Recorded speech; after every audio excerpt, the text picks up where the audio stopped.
Good morning. Welcome to Think and Grow Rich Daily Hangouts. My name is Sandy Levesque, and this is a hangout which is designed to help you unprogram from lack and scarcity consciousness by tuning into the works of Napoleon Hill, who wrote about the most successful entrepreneurs on the planet about 100 years ago and discovered many lessons that we can still use today. And this book is used by many entrepreneurs all across the planet today. So I have to apologize for starting a little bit late. Hi, Glenn. Morning. I have to admit that I woke up at 11 minutes past 11. So You are, yeah. I suddenly had this I was in the middle of a dream, and then I suddenly had this weird feeling. I suddenly checked my watch. I woke up, and I was like, "Oh, the hangout starts in 4 minutes." I ran out of bed. I'm still on American time, I think. I went to bed way too late. Yeah. Good to see you, Well, Glenn, that though. was an amazing dream, by the way. I saw your dream you described. Yeah, that was, Yeah, isn't it amazing? Sometimes it's vivid type dream too, right? You know? exactly. Because Yeah. it was so realistic. Glenn's referring to a dream that I shared on Facebook yesterday, about a guy walking a dog that was flying, and it's so funny because I can remember it so well. He had these plastic wings on the back of the dog that were flapping up and down and allowing it to fly. And I went up to him and asked him if he thought it would work for my dog because I've just spent a week away from him and I really missed him. Yeah. And he said, yeah, of course. And we went off and bought these wings, and I got blue ones because my dog's a boy. They Yeah. were only $6. Yeah, by the way, I liked your baguette series in Charlotte. I mean, it looks like you had a lot of fun with that. But one thing I was going to say to you, which is that I think Baguette is a little bit of a camera hog, and I think it's time for you to have a tete-a-tete with Mademoiselle Baguette.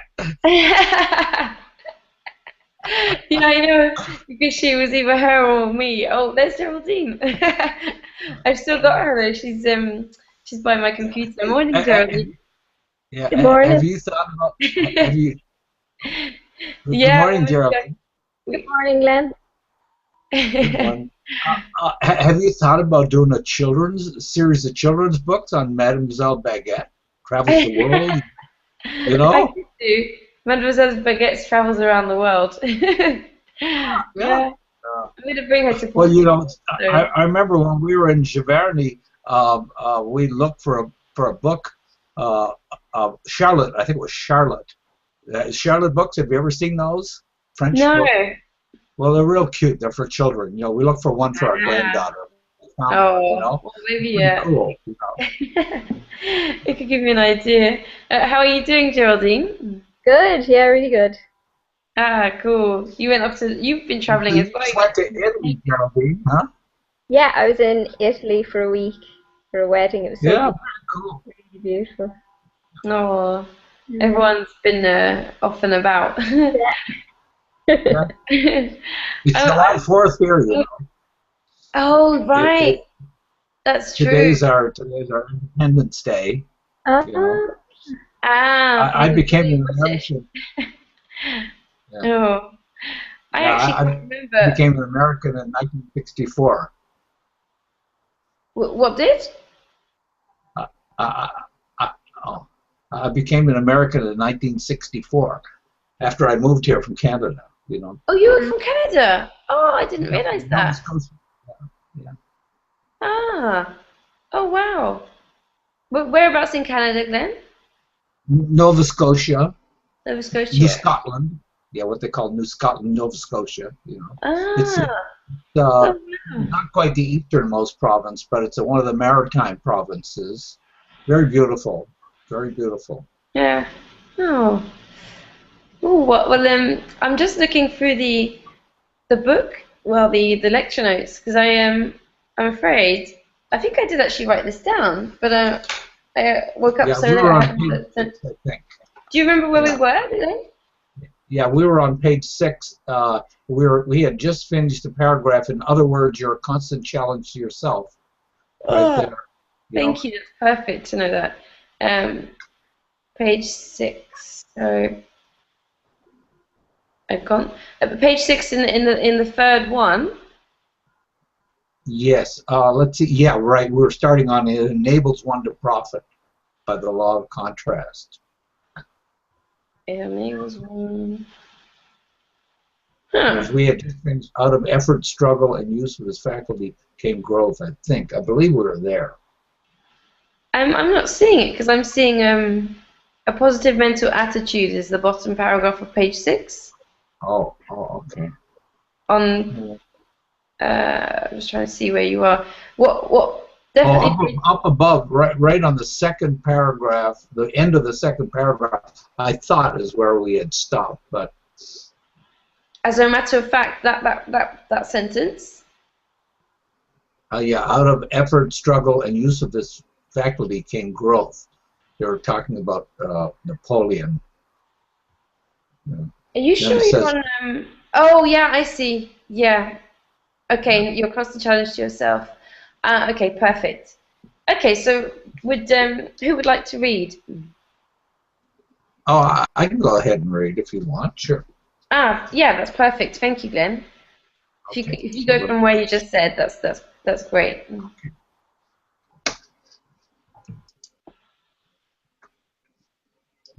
Okay. Cool. Thank you. So yeah, we had ended, I believe, with out of effort, struggle, and use of this faculty came growth, referring to Napoleon. Yeah, right? that's great. So if we go from the next paragraph. It enables one to profit by the law of contrast. You won't have to advertise that one very much because it'll advertise itself. The majority of people around you are not going to be going the extra mile. Oh, that's what we're talking about, the extra mile, right? Going the extra mile. And that's all of the good to you. If everybody went the extra mile, this would be a grand world to live in, but you wouldn't cash in on this principle as definitely as you can now because you would have a tremendous amount of competition. But don't worry, you're not going to have it. There will be some cases, perhaps, where people with whom you're working will be shown up for not going the first mile, let alone the second one, and they won't like it. It's your individual responsibility in this world to succeed. That's your sole responsibility. You can't afford to let anybody's ideas or notions get in the way of your success. You can't afford to do that. You should be fair with other people, but beyond that, you're under no obligation to let anybody's opinions or ideas stop you from being successful. Make up your mind that you're going to put these laws into operation, and that you're not going to let anybody stop you from doing it. Also, it leads to the development of a positive, pleasing mental attitude, which is among the more important traits of a pleasing personality. Not among the more important, it is the most important one. As a matter of fact, it's the first trait of a pleasing personality, as you'll see when you get to that lesson. A positive mental attitude isn't it a marvelous thing to know that you can do to change the chemistry of your brain so that you're positive instead of negative? Isn't it a wonderful thing to know that you can do that so easily? How? By getting in that frame of mind where you want to do something useful for the other fellow without rendering the service in one hand and picking his pocket with the other while they're doing it. Doing it just because the goodness that you get out of doing it, knowing that eventually if you render more service and better service than you're paid to render, sooner or later you'll be paid for more than you paid willingly. That's the way the law works. That's the law of compensation. It's an eternal law that never forgets. It has a perfectly marvelous bookkeeping system, and you may be sure that when you're giving out the right kind of service in the right kind of a mental attitude, that you're piling up credits for somewhere that will come back to you multiplied sooner or later. It tends to develop a keen, alert imagination because it's a habit which keeps one continuously seeking new and more efficient ways of rendering useful service. It develops your imagination because you begin to look around and see how many ways and means there are of helping other people find themselves. In helping the other fellow to find himself, you find yourself, incidentally, one of the most outstanding things that Napoleon discovered in his research was that when you have a problem and you don't know how to solve it, there's always one thing that you can do. If you'll do that one thing, the chances are that not only will it solve your problem, but you'll learn a great lesson. What is the one thing that you can do? It's to find somebody who has an equal or greater problem and start where you stand then and there to help that other person, lo and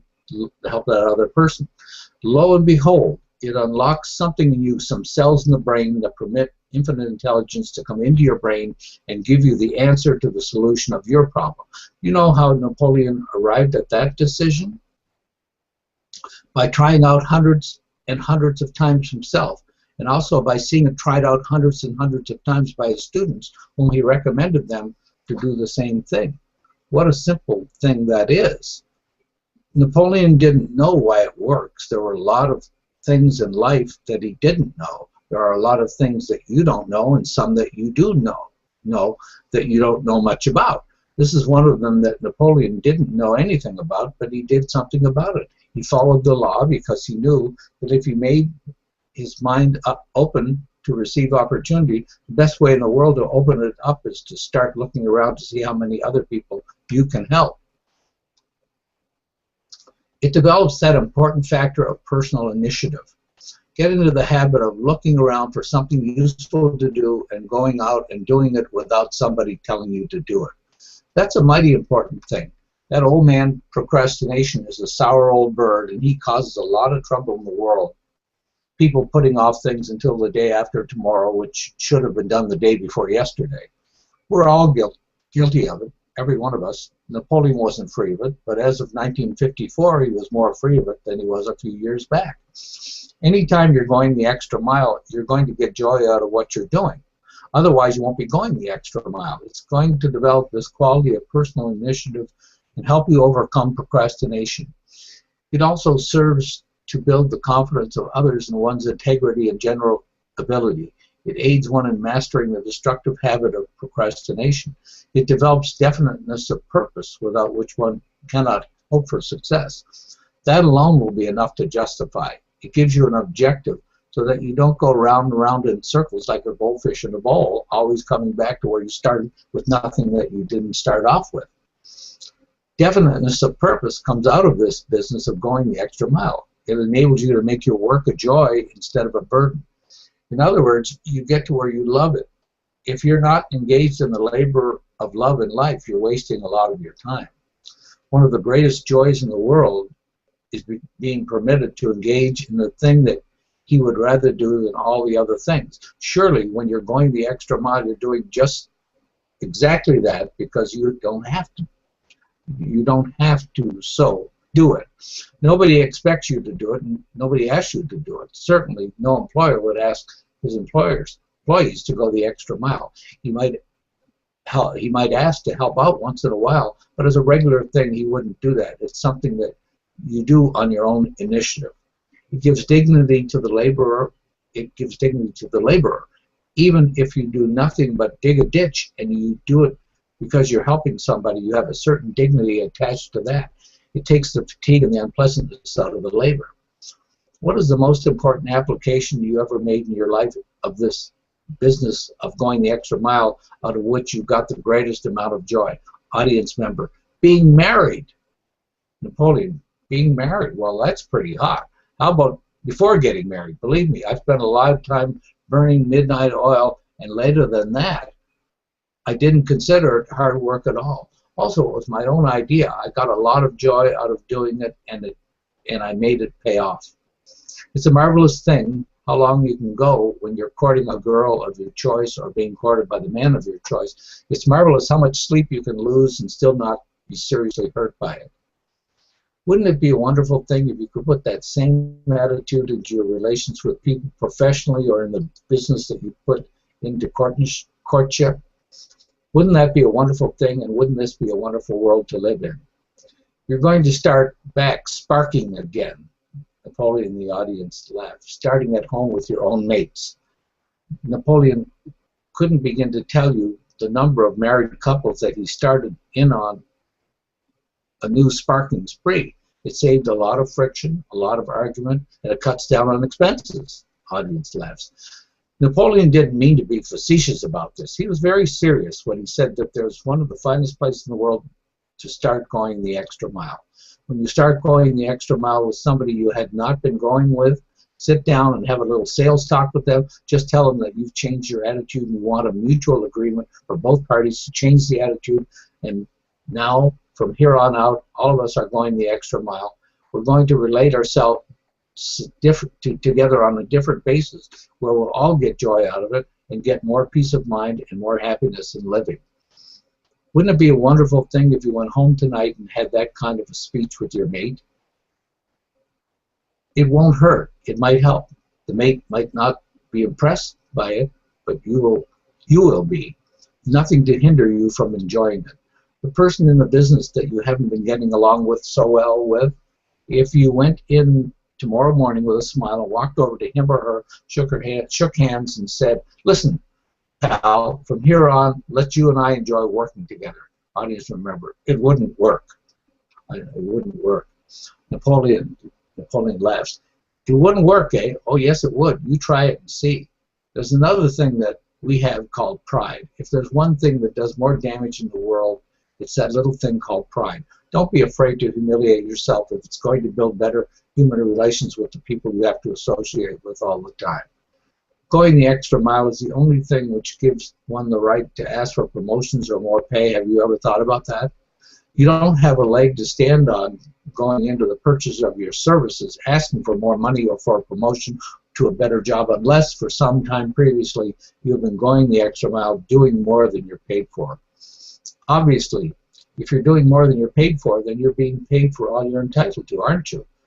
You have to first start going the extra mile and putting the other fellow under obligation to you before you can ask for favors from him.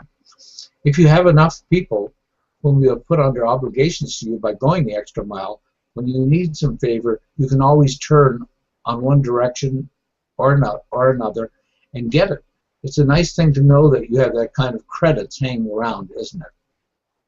We get our cue as to the soundness of the principle of going the extra mile by observing nature.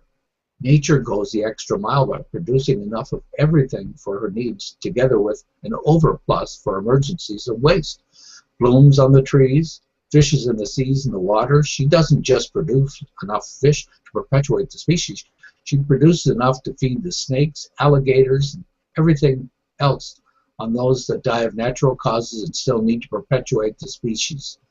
Nature is most bountiful in her business of going the extra mile, and in return she is demanding and seeing that every living creature goes the extra mile. Bees are provided with honey as compensation for their services, but they have to perform the service to get that honey. It must be performed in advance. Nature, you've heard it said that birds of the air and the beasts of the jungle neither weave nor spin, but they always live and eat. If you observe wildlife at all, they don't eat without performing some sort of service, without working, without doing something before they can eat. Take a flock of common old cornfield crows, for instance. They have to organize. They have to have sentinels put on for their protection. They travel in flocks. They have sentinels. They have codes. They have to do a lot of educating before they can even eat safely. Nature requires man to go the extra mile. He's got to go out, and if he's going to have food, he's got to plant seed. He can't live entirely on what nature plants, at least not in civilized life. Over on the islands where some places are not civilized, they depend on eating raw coconuts and what have you. In civilized life, we have to plant our food into the ground. We have to clear the ground first. We have to plow it. We have to fence it and protect it against predatory animals and so forth. All of that costs labor, time, and money. All of that has to be done in advance or you're not going to eat. Napoleon wouldn't have any trouble at all selling the idea that nature makes everybody go the extra mile to a farmer. He knows that, beyond the question of the doubt. He knows every minute of his life that if he doesn't go the extra mile, he doesn't eat. He doesn't have anything to sell. A new employee, for instance, going into a new job can't come right in immediately and start going the extra mile and immediately demand top wages. It doesn't work out that way. You have to establish a record, a reputation. You have to get yourself recognized in this business of going the extra mile before you can be to put pressure on to get compensation back. As a matter of fact, if you go the extra mile with the right sort of mental attitude, the chances are 1,000 to 1 that you'll never have to ask for compensation according to the service you render, because it'll be tendered to you automatically in the way of promotions, in the way of increased salary, and throughout the whole universe. Everything has been so arranged through the law of compensation, so adequately described by Emerson, that nature's budget is balanced, so to speak. Everything has its opposite equivalent in something else, positive and negative in every unit of energy, day and night, hot and cold, success and failure, sweet and sour, happiness and misery, man and woman. Thank you, Glenn. Okay, so that's a good stopping point. Yeah, because then it's easy to remember that the next page is which one? Let's see, let me look again. Page 13. Yeah, we're on 12. We just went to the top of 12. Okay, so we're on page 12. Everywhere and everything. Monday, I mean. Everywhere, yeah, everywhere and everything, right? Yeah, Everywhere. okay, cool. And that's nice and easy to remember. Thanks for reading that. Oh, I just dropped. You're welcome.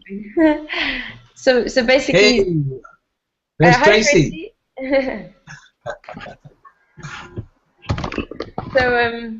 So basically he's talking about how when you give more than what you get, it's like this karma builds up, and also it reminds me of when you don't function from competition, because he's basically talking about competing with yourself, not competing with other people. You know, like being a constant challenge to yourself, where you started from again. Like you look at what you've done the day before or that week, and you decide to do better than that, rather than comparing yourself to other people.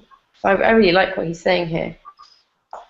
It's like something, can you hear me? It's like something Bob Proctor always says. I think it was Bob Proctor. Work harder on yourself than you do on your job, or be harder on yourself than you are on other people. Yeah. Because we can't change the world, but we can change ourselves, right? That's the core of it too, I think. Well, I believe we can change the world, but we do it through we can do it through, like, one of the ways to do it is to become that change as well. Well, yes, right, you're right. Yeah, this is where we really start, right? This is where we start. And I think I like what he says about going the extra mile, because when you say be harder on ourselves, it feels a bit heavy to me. It's like, I think it can be, I know it's Bob Proctor that said it. I like to think of it as you do everything that you can, rather than like being hard on ourselves, because it's easy to just be really mean to yourself all the time. I've been there, done that. Yeah, I know what you mean. And have any of you noticed? Go on, Geraldine. I was just going to say, I like the way he's kind of talking about doing it for the joy of it. It's like doing everything you do to get like a sense of joy, and it kind of fits into what you were saying about not getting into competition, because I notice if I ever get into competition, it's like the feelings that come up about competition, like worry and stuff, that's just distracted me from the joy of being fully engaged in what I love. So yeah, thanks. I love that word, distracted you from it, because that's exactly what it does. That's what when I've sometimes compared myself to other people, it just distracts you from what you could actually be creating and doing yourself, and it's totally pointless. I think you want to be aware of what people do, be inspired by it, but not. There's a trap in this world for us to compare ourselves. Like, especially like what people say. Go on, Glenn. Yeah, and I think it's particularly bad for women because of the way advertising works. They show these beautiful women, and all that kind of stuff, and I think that's a very negative aspect of our culture, But remember the positive mental attitude that they had mentioned early on in this section we just read there.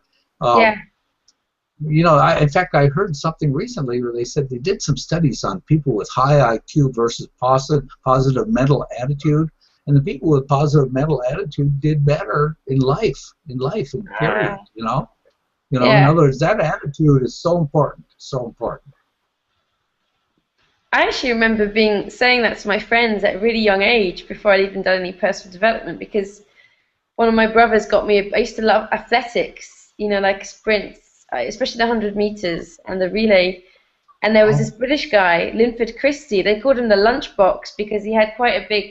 He used to wear really like tight cycling shorts, and he had like he was quite well endowed, let's say.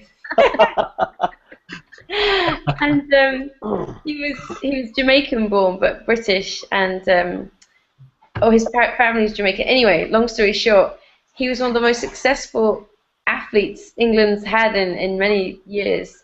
And he used to win everything, and he was very well known because he'd get to the start of a racetrack, and everyone would be like running around or chatting, and he would just be standing there like stretching, but his eyes would be focused on their finish line. Like it was, you know, he looked like an alien. He'd be like, his eyes would be like bulging out, and he'd just be staring at this finish line, and he would win. Like I'm talking like in the 90s. Linford Christie. Unfortunately, later on, after I sort of stopped liking him, because I went to a race meeting and he was actually quite arrogant. He wouldn't sign any autographs for all those kids that come to see him. So I sort of went off him a bit at that point. But his autobiography, he talked constantly about PMA, positive mental attitude. And he said that before every race, he just imagined himself winning it. He would never allow himself to imagine anything else, ever. And he went on to become, you know, world champion, Olympic champion. I thought that was, that always stuck with me from a young age. Yeah. He later went off and was found to do drugs though, so I'm not sure he was the best example.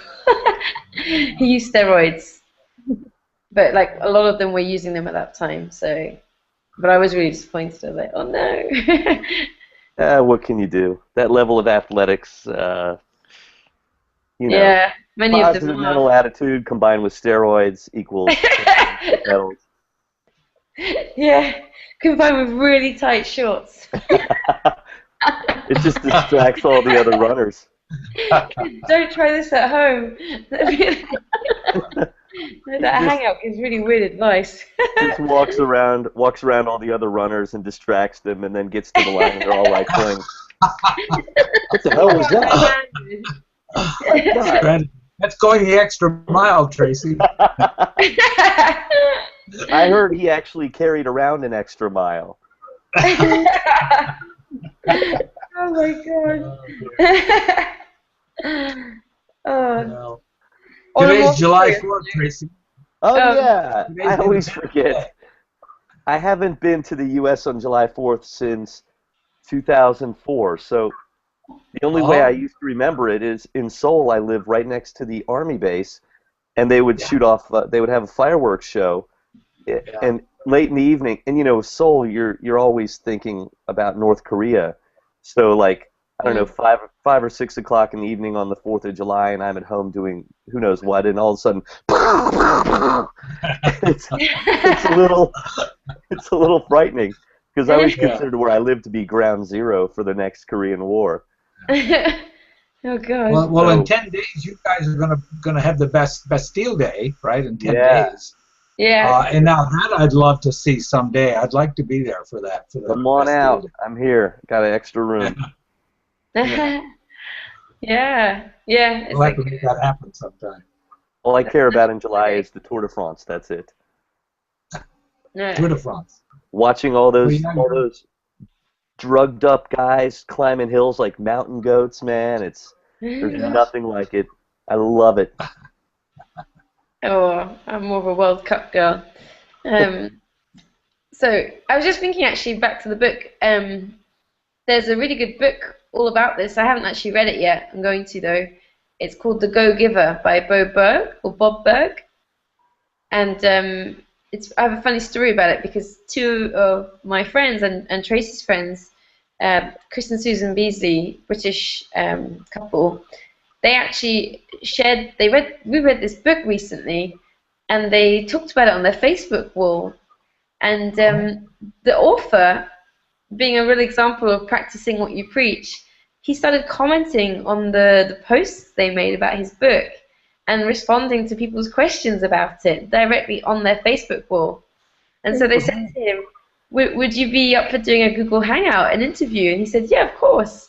So I recently watched an interview that they did with him about this book, and it's all about this one principle from Napoleon Hill. He didn't mention Napoleon Hill, but it's it's all about going the extra mile and how that just makes you feel good, and it comes back to you more and more the more you do it. Sorry, what's the book called again? It's called The Go Giver. Oh, The Go. Oh, right. Okay. Yeah. Yeah. I think I've heard of that. Oh, and I just remembered, it's Friday. So I don't know if anyone else is still doing it, but I am. Are you going to pick a habit for this month, guys? Well, I've been doing the daily abundance meditation, Bob Proctor one, and I do that every day. And I'm coming up almost on my 30th day in about a week. Oh, wow. So that's good. And I'm still working on my declutter and succeeding very well, by the way. Yay! I guess so. Congratulations. I'm carrying that forward as a good habit. Thank you, Mademoiselle Baguette. Hang on, I have to not show my hand. That's great, Glenn. Wow, not move my mouth. Funny. How about you, Geraldine? I actually haven't thought of a new habit yet, but I will. But I have been keeping up the habits that I had picked for the past previous months. Oh, that's cool. I think of a new one for July. Yay, it's gone so quickly. Yeah. Yeah, it has. Yeah, it's been a fast month. Excellent, Geraldine. Tracy, how about you? Worst ventriloquist ever. But we love her anyway. Yeah, we do. Let's see. Well, actually, Mademoiselle Baguette is the one that's doing the ventriloquism. Yeah. Her lips don't move. Oh dear. Well, I think for the next month, I'm going to do something related to.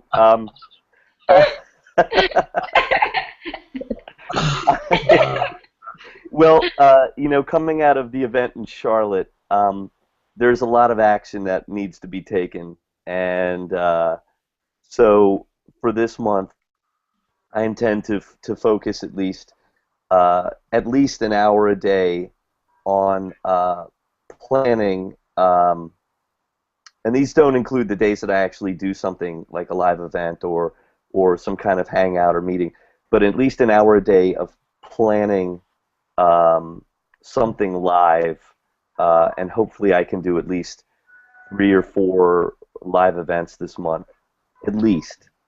Cool. Like actual, like face-to-face, like able to touch the person, not just like I'm touching your nose right now, Sandy. I know. Fair enough. Okay. That was better.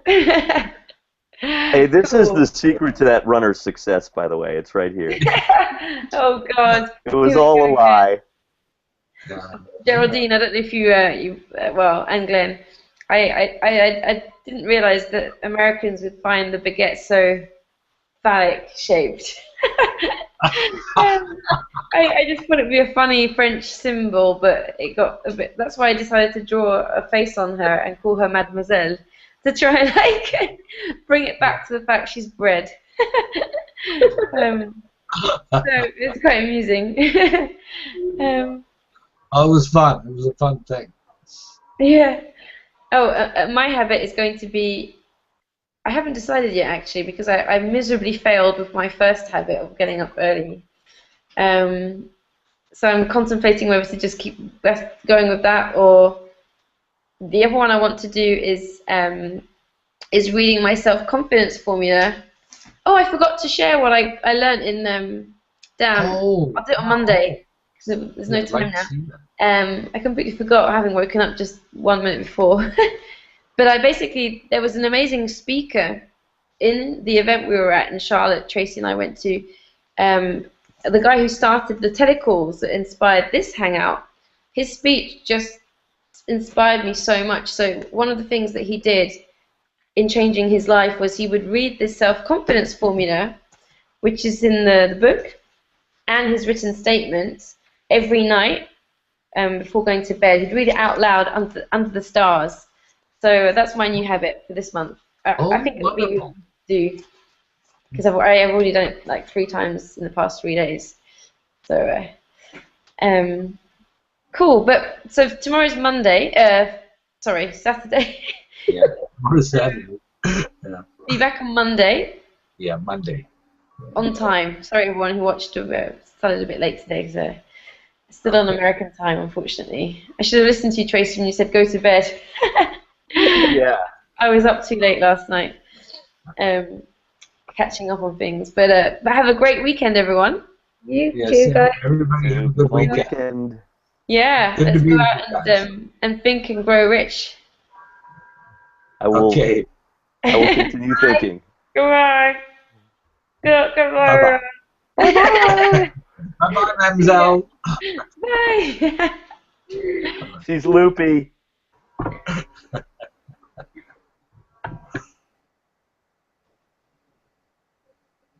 That was-